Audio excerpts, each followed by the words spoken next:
Assalamualaikum warahmatullahi wabarakatuh. Selamat siang pendengar pecinta 102.5 Madani FM Solution Radio. Kembali saya Mang Surya sapa Anda di program siar Bincang-Bincang Sehat bersama dengan Rumah Sakit Aisyah. Edisi siar hari ini di hari Kamis lembar kalender yang ke-15 Agustus 2024. Kebersamaan kita hingga tuntas satu interval ke depan pukul 14 hingga 15 waktu Indonesia Barat. Ada layanan fasilitas yang kami sediakan seperti biasa tentu di 082339947707 ataupun juga Anda bisa simak di radio streaming Radio Madani.online, di YouTube-nya Radio Madani Official, kemudian di Instagram atau Facebook-nya di Madani FM Bojonegoro. Itulah layanan fasilitas yang kami sediakan untuk Anda di kesempatan hari ini. Sudah hadir narasumber kita, Bapak NS Muhammad Bangkur Rozi SKEP ya. Beliau ini adalah marketing Rumah Sakit Aisyah Bojonegoro. Saya sapa dulu. Assalamualaikum Pak Rozi. Waalaikumsalam warahmatullahi wabarakatuh.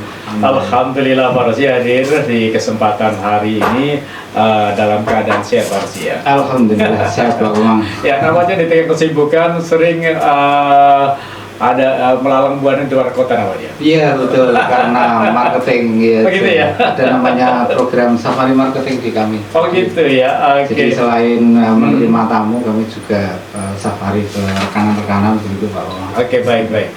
Nah, kita akan mengambil tema terkait tentang kemerdekaan dan kesehatan. Wah, memang di bulan Agustus merdeka dan sehat itu. Ya betul Pak Umang. Jangan sampai di suasana merdeka tidak sehat gitu ya. Betul Pak Umang. Ya, dan kita doakan mudah-mudahan pasien yang ada di rumah sakit segera sembuh gitu. Amin. Itu bagian daripada pelayanan dari Rumah Sakit Aisyah untuk mewujudkan pelayanan RSA yang berkualitas untuk semua. Nah, ini sebuah tema yang bagus ini. Kenapa mengambil tema ini, Pak? Iya, terima kasih Pak Komang. Jadi memang sekarang itu momentumnya pada bulan-bulan ini adalah berkaitan dengan kemerdekaan. Yeah. Dan kami di Rumah Sakit Aisyah Bojonegoro juga ikut menyemarakkan suasana kemerdekaan ini ya sesuai dengan bidang kami, yaitu khususnya di bidang layanan kesehatan itu Pak Komang. Iya.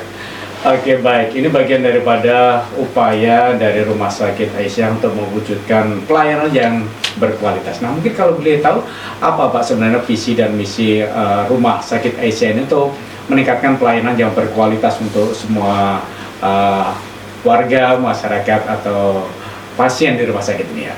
Iya baik, terima kasih. Jadi memang kalau kita bicara sebuah visi dan misi, di mana visi ini mencerminkan ataupun menunjukkan ya visi atau sebuah cita-cita yang ingin dicapai oleh sebuah institusi. Dalam hal ini kalau di Rumah Sakit Aisyah secara tekstual yang dicanangkan dalam visinya adalah terwujudnya rumah sakit yang islami, unggul, profesional, serta pilihan masyarakat pada tahun 2025. Jadi memang diutamakan di visi ini ada nilai-nilai islaminya Pak Komang. Benar. Menunjukkan eksistensi umat Islam yang ada di Bojonegoro dan sekitarnya, bahwa umat Islam ini ada. Salah satu tandanya ya adanya Rumah Sakit Islam dan Rumah Sakit Aisyah. Selain itu, selain Islami tentu saja juga harus unggul. Terus juga profesional, artinya sesuai dengan keprofesionalnya, artinya kekinian. Kita juga teknologi, terus juga kompetensi dan lain sebagainya, itu bagian daripada profesionalisme. Serta harapannya menjadi pilihan masyarakat di Bojonegoro dan sekitarnya. Jadi kalau ada masyarakat ini yang membutuhkan layanan kesehatan begitu, harapannya kami bisa menjadi pilihan bagi masyarakat Bojonegoro dan sekitarnya. Itu Pak. Iya, oke. Lalu kira-kira bagaimana Pak Rozi ini, Rumah Sakit Aisyah ini memastikan standar kualitas pelayanan kesehatan di semua tempat atau departemen yang mungkin ada ya, sehingga nanti pasien ini merasa puas dengan pelayanan di Rumah Sakit Aisyah ini. Iya, terima kasih. Jadi sebenarnya untuk rumah sakit itu sudah diatur oleh pemerintah terutama ya. Jadi banyak regulasi-regulasi, aturan-aturan yang disyaratkan oleh pemerintah untuk memastikan standar sebuah layanan kesehatan. Sebenarnya tidak hanya rumah sakit ASI ya Pak Kemang, jadi layanan kesehatan secara umum juga diatur supaya mutunya ini dan kualitasnya itu terjaga. Jadi banyak cara, ya salah satunya dengan akreditasi Pak Kemang. Jadi cara paling ampuh pemerintah dalam menjaga supaya pelayanan ini terjaga dan masyarakat juga mendapatkan haknya, itu adalah salah satunya itu dengan akreditasi. Gitu ya. Nah, akreditasi ini ya juga mungkin juga tidak hanya di fasilitas layanan kesehatan, ya mungkin di fasilitas umum yang lain, mungkin seperti pendidikan itu juga ada akreditasi, ataupun layanan-layanan umum yang lain. Kalau di rumah sakit tentu saja akreditasi yang dilaksanakan oleh Komite Akreditasi Rumah Sakit untuk mempertahankan sebuah pelayanan itu sebagai kepanjangan tangan dari pemerintah untuk sekali lagi memastikan bahwa institusi ini, rumah sakit ini khususnya mempunyai kemampuan yang baik untuk memberikan layanan kepada pasien. Ya, alhamdulillahnya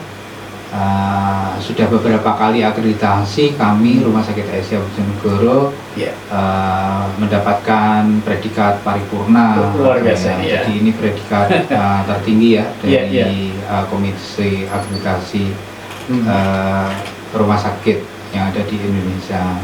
Barangkali itu Pak Komang ya.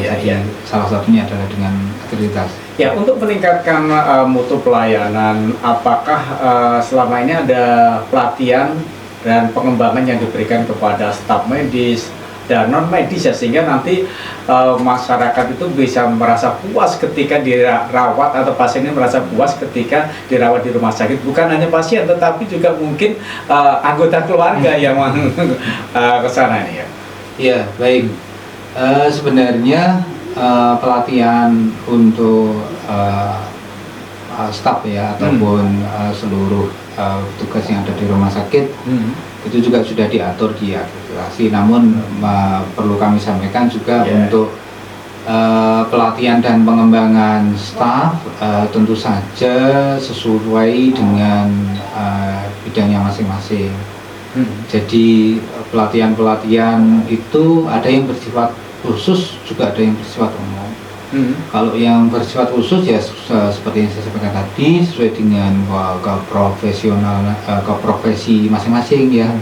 Jadi mungkin untuk teman-teman medis itu tentu saja ada pendidikan yang harus wajib dijalani oleh mereka untuk meningkatkan kompetensinya, termasuk juga profesi-profesi yang lain, perawat, bidan, analis, radiografer, gizi, dan bahkan sekarang menjadi sebuah syarat mutlak ya, dan juga sesuai dengan undang-undang yang baru, dengan regulasi baru, Undang-Undang Nomor 17 Tahun 2023 ya, tentang kesehatan yang baru ini mengatur sekali berkaitan dengan peningkatan kompetensi. Bahkan teman-teman nakes khususnya ya, nakes ini juga mempunyai kewajiban untuk mengikuti sekian SKP begitu setiap tahunnya untuk mendapatkan memperpanjang STR, izin dan lain sebagainya. Jadi barangkali itu untuk yang khusus.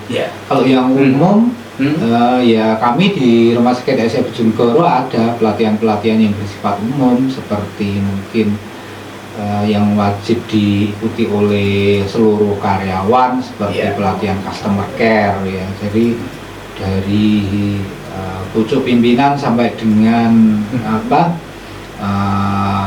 level paling sampai dengan karyawan pada level tertentu wajib mengikuti pelatihan itu, khususnya untuk customer care ya, karena bagaimanapun juga seluruh karyawan ini, seluruh staf ini harus juga melayani pelanggan, tidak hanya pelanggan internal, tetapi juga pelanggan eksternal. Pelanggan internal itu ya melayani karyawan sendiri, melayani berinteraksi sama karyawan itu termasuk bagian dari pelayanan internal. Kalau pelayanan eksternal ya jelaslah, karena sekali lagi kami juga dalam hal ini bergerak di bidang jasa, tentu saja pelayanan secara eksternal kepada pelanggan maupun customer ini menjadi suatu yang mutlak begitu. Oke, baik, ini nampaknya ada yang sudah masuk pertanyaannya di kesempatan hari ini. Yang pertama ini saya terima dari Ibu Susi di Balen. Ya, ingin bertanya. Pertanyaannya yang pertama adalah, apa jenis umpan balik yang dikumpulkan RSA Bojonegoro dari pasien untuk memperbaiki strategi pemasaran, ya? Mungkin upaya-upaya apa yang sudah dilakukan ya sehingga nanti masyarakat bisa puas untuk pelayanan di RSA ini barangkali gitu. Iya. Ya, yang jelas kami aktif melakukan komunikasi dengan pelanggan. Terima kasih kepada Ibu siapa tadi? Bu Susi di Balen. Oke, Bu Susi, terima kasih Bu Susi. Jadi kami aktif berkomunikasi dengan pelanggan, Bu Susi. Dalam hal ini banyak metode yang kami tempuh untuk bagaimana pelanggan-pelanggan ini mengkomunikasikan pelayanannya kepada kami, baik secara langsung maupun tidak langsung. Kalau secara langsung bisa menyampaikan secara verbal ya, secara cuma kadang-kadang ini kadang-kadang orang-orang gitu. Jadi secara verbal boleh disampaikan itu ketidaknyamanannya ataupun masukannya itu secara langsung ke petugas kami, karena bagaimanapun juga petugas kami, staf-staf kami, karyawan kami itu adalah bagian dari marketing kami. Semuanya itu, staf itu berfungsi sebagai marketing. Jadi tidak hanya saya sendiri, tapi sekali lagi seluruh staf itu bertanggung jawab terhadap pemasaran rumah sakit. Itu yang pertama. Terus yang kedua, kalau tidak menyampaikan secara verbal ya boleh menyampaikan kritik dan saran di kotak yang sudah kami sediakan. Hampir di semua layanan, di semua lantai itu ada namanya kotak kritik dan saran yang sudah kami lengkapi dengan alat tulis. Itu bisa disampaikan di situ. Terus yang era kekinian, untuk era kekinian ya, jadi boleh menyampaikan kritik dan saran itu via email atau via medsos, boleh DM atau inbox atau WA di nomor yang layanan yang sudah kita share ya. Jadi memang kita buka seluas-luasnya masyarakat ini untuk memberikan kritik, saran, masukan, komentar berkaitan dengan layanan kami, dan kami sangat-sangat terbuka terhadap hal ini. Selain itu juga kami aktif melakukan survei di rawat jalan maupun rawat inap. Jadi pasien-pasien yang akan pulang yang rawat inap itu kami minta ini mengisi kuesioner yang disiapkan oleh petugas, dan itu sifatnya wajib karena ini memang tuntutan dari akreditasi ya. Jadi pasien-pasien yang pulang itu wajib disurvei bagaimana kepuasannya, bagaimana komentarnya, apa toh yang kurang, apa ada yang harus diperbaiki, itu melalui jalur itu. Baik, saya pikir sudah begitu jelas dan gamblang tadi untuk pertanyaan pertama dari Bu Susi yang ada di Balen tadi sudah ditanggapi. Barangkali juga mungkin Bu Susi pernah ada keluarganya yang dirawat di RSA gitu ya, atau mungkin ada teman atau yang pernah dialami atau dirawat di rumah sakit Aisyah. Tentu hal saling kritik membangun demi kemajuan dan perbaikan rumah sakit Aisyah akan bisa ditampung ya, diterima di nomor-nomor yang sudah disebutkan tadi, dan tentu rumah sakit Aisyah akan berupaya untuk memberikan yang terbaik untuk pasien gitu ya. Oke, baik, pertanyaan kedua ini, bagaimana RSA Bojonegoro menggunakan data pasien dan tren kesehatan untuk menyesuaikan layanan dan pemasaran gitu. Terima kasih. Matur nuwun Bu Susi. Jadi begini, untuk pengembangan pelayanan tentu saja kami tidak langsung langsung ujuk-ujuk ataupun tiba-tiba memunculkan layanan itu. Jadi memang kami berbasis kepada data Ibu. Jadi ada data-data yang kami himpun untuk kemudian kami gunakan sebagai salah satu acuan untuk mengembangkan pelayanan. Data itu bermacam-macam, ada yang data dari pasien, dalam hal ini mungkin berkaitan dengan tren. Ini apa sih kayaknya di masyarakat, penyakit apa sih yang paling banyak, ataupun kecenderungan apa sih yang di masyarakat itu yang sering menimbulkan membutuhkan layanan. Itu juga kami dalam meluncurkan sebuah produk tentu saja juga salah satunya berasal dari sana, dari tren, dari data kunjungan, terus dari survei, termasuk juga data-data dari hal-hal yang lain ya. Contoh mungkin sekarang kayaknya mungkin seperti musimnya anak mau masuk PTS, perguruan tinggi, atau anak-anak mau masuk sekolah, itu biasanya membutuhkan layanan apa. Nah, itu juga kami merespon dari hal-hal seperti itu. Termasuk juga siklus tahunan, kami memantau iki wayahe apa to. Oh, wayahe ini biasanya musim pancaroba atau mungkin memasuki iklim tertentu.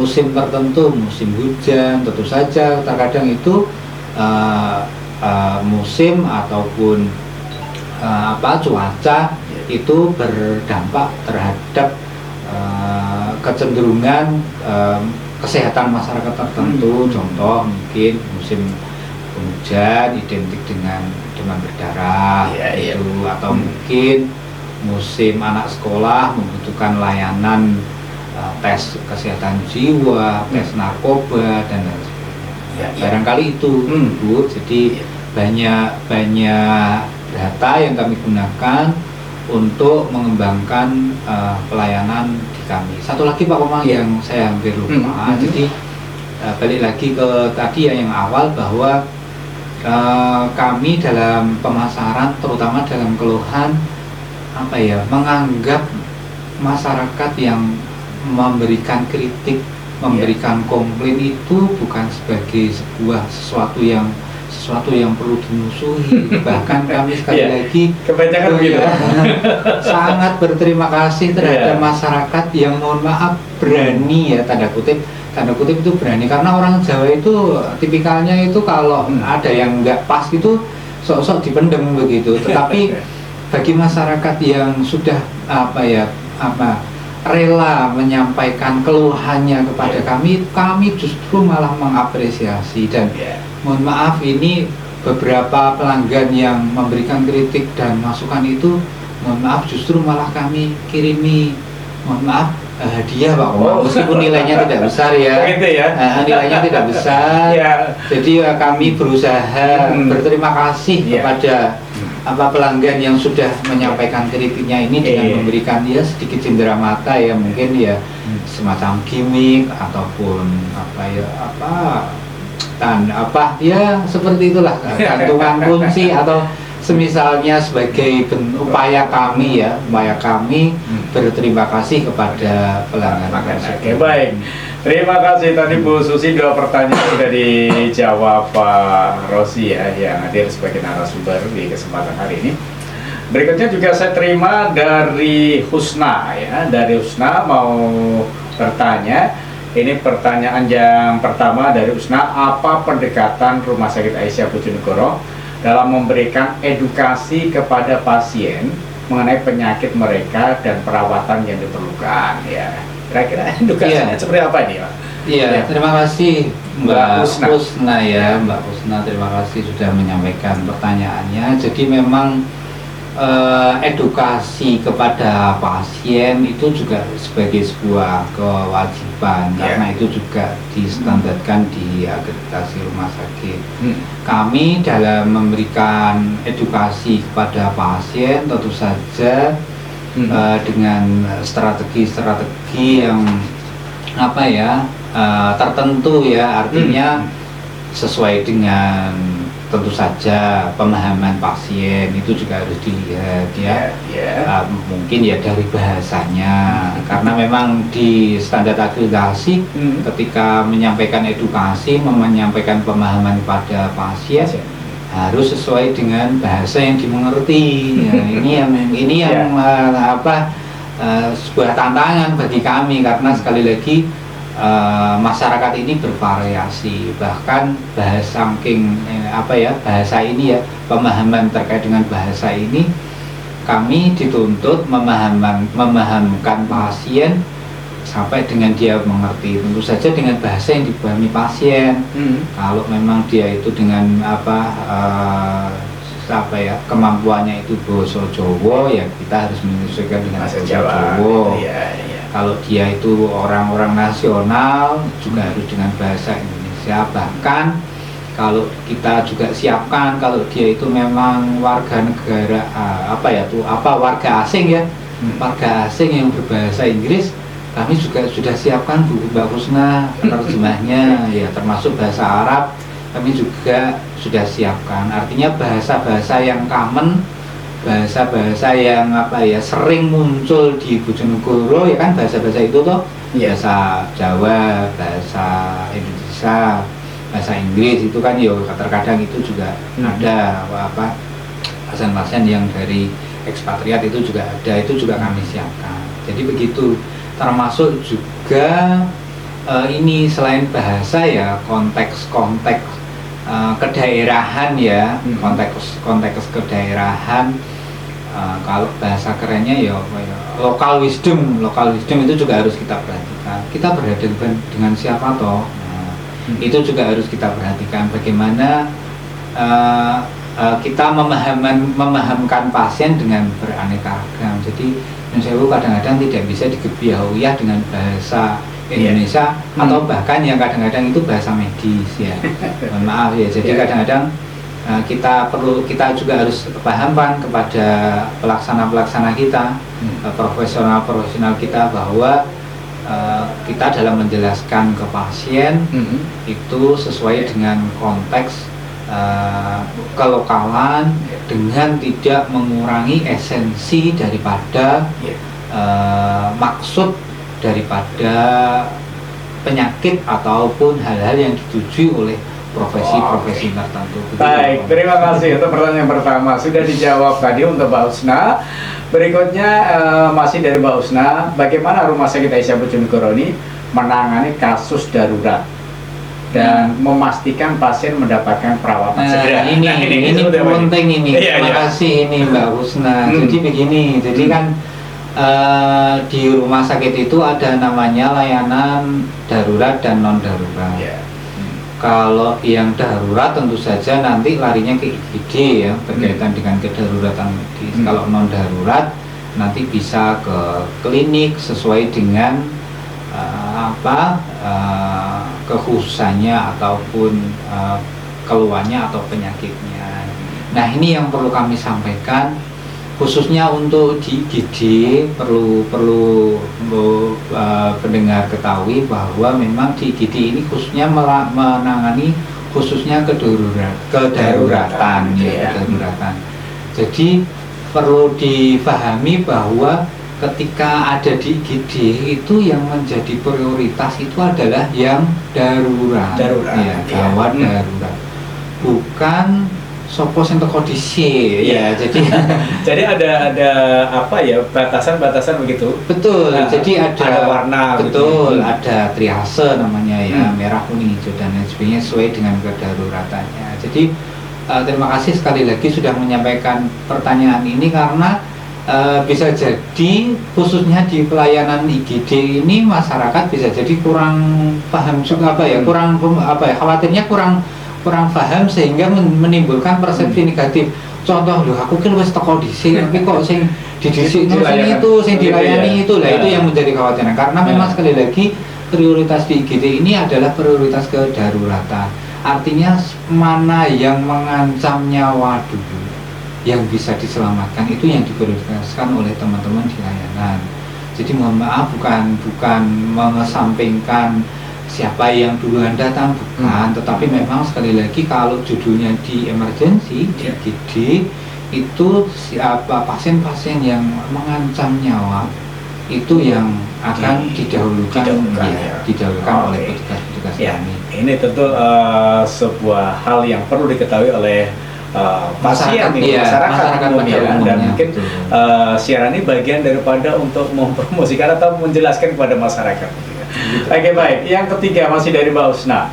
Nah, apa strategi Rumah Sakit Aisyah Bojonegoro untuk menjaga hubungan baik dan komunikasi yang efektif antara pasien dan tenaga medis? Ya. Nah, ini komunikasi ya. Oke, terima kasih. Jadi memang komunikasi ini menjadi sesuatu yang penting. Kadang nanti kalau ada perawat yang agak judes atau ngomongnya kasar itu kan. Iya, jadi begini, komunikasi ini merupakan salah satu kunci dalam pelayanan ya, Mbak Husna ya. Terima kasih. Jadi terkadang itu maksudnya itu baik, tetapi dalam mungkin kalau kita mengkomunikasikan itu kepada pasien atau pelanggan itu caranya nggak pas, nah itu maksudnya malah nggak tercapai, justru malah jadi ini justru jadi bumerang, bahkan jadi konflik ya. Jadi terima kasih. Jadi komunikasi ini memang sesuatu yang penting, bahkan kami ini berdasarkan pengalaman kami membangun komunikasi ke pasien ini menjadi salah satu kunci dalam kami menjaga namanya sebuah pelayanan ini. Jadi komunikasi secara verbal atau non verbal itu menjadi penting ya. Jadi verbal dalam hal ini mungkin ya intonasinya ataupun pemilihan katanya, termasuk juga dengan siapa kita berhadapan itu juga penting ya.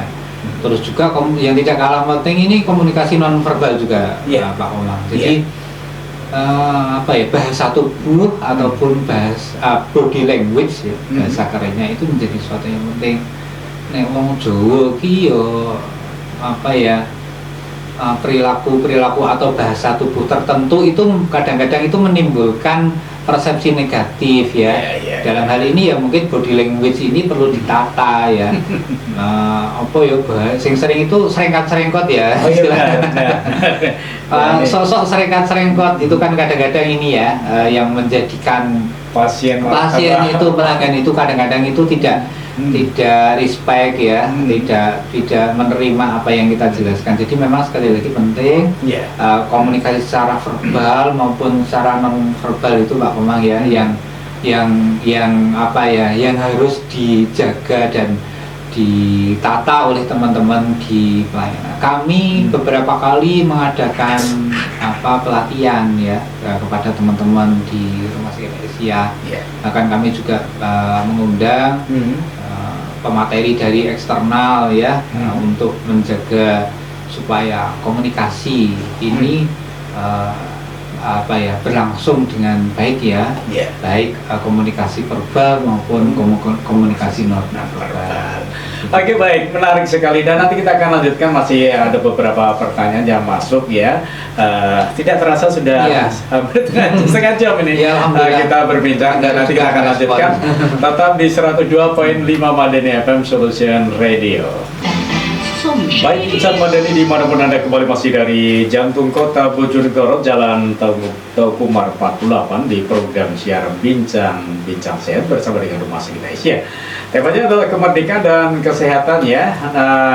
Termasuk adalah mutu layanan di Rumah Sakit Aisyah. Oke, baik, silakan kami undang interaktif Anda di layanan yang kami sediakan di 082339947707. Hanya 1 jam kita menemani itu ya. 1 jam. Oke, sudah setengah jam terlalu. Nah, ini nampaknya jika ada yang masuk dari ponsel 1967 ya. Pertanyaannya, apa jenis fasilitas dan layanan tambahan yang tersedia di Rumah Sakit Aisyah Bojonegoro untuk meningkatkan kenyamanan pasien? Apakah ada layanan tambahan yang lain, misalnya mungkin kasih nasi kotak gitu bagi pengunjung atau keluarga pasien gitu?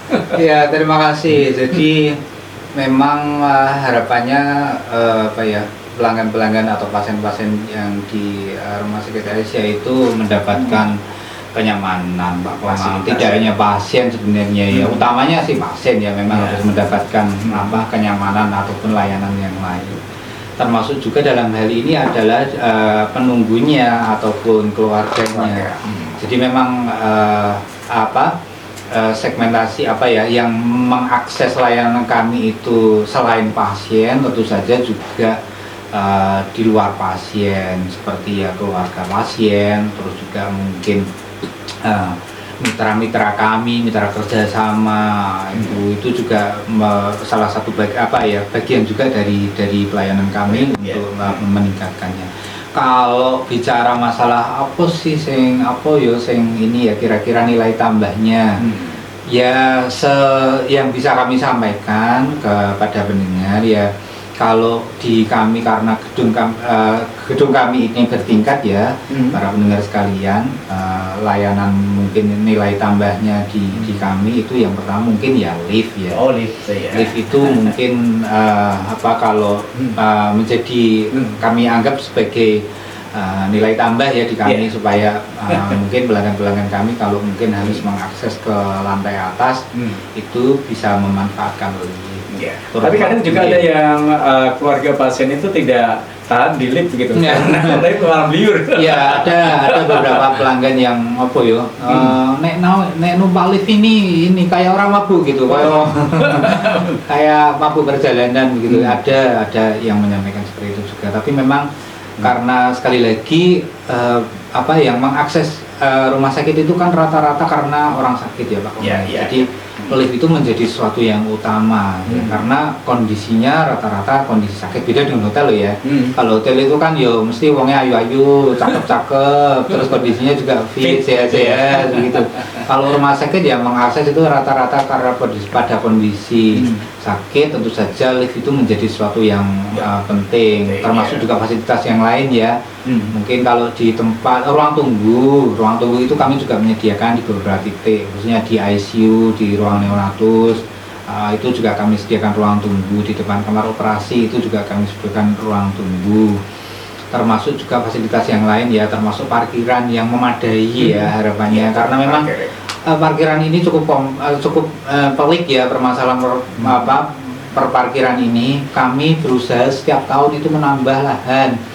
Terakhir itu kami bahkan sampai sampai di tingkat sampai di tingkat itu parkirannya.